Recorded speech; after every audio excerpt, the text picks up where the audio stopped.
Hi పిల్లలు, కథ చెప్పుకుందామా? అనగనగా ఒక పిచ్చుక చాలా మంచిది. ఊరంతా తిరుగుతూ ఉంటే ఒకరోజు కాకుల గుంపు పిచ్చుకకు ఫ్రెండ్స్ అవుతాయి. అయితే వాటితో మంచి స్నేహం కుదురుతుంది.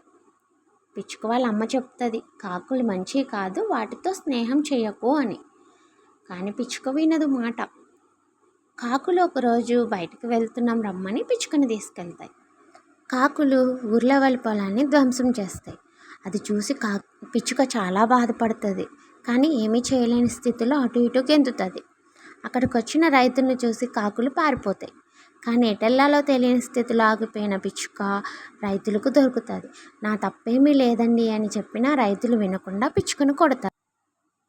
పిచ్చుక వాళ్ళ అమ్మ మాట వినుంటే పిచ్చుకకు దెబ్బలు తగలపోదును కదా పిల్లలు. అందుకే చెప్పిన మాట వినాలి. మీరు కూడా వింటారు కదా మీ అమ్మ వాళ్ళ మాటలు. Bye. Like, share and subscribe the video.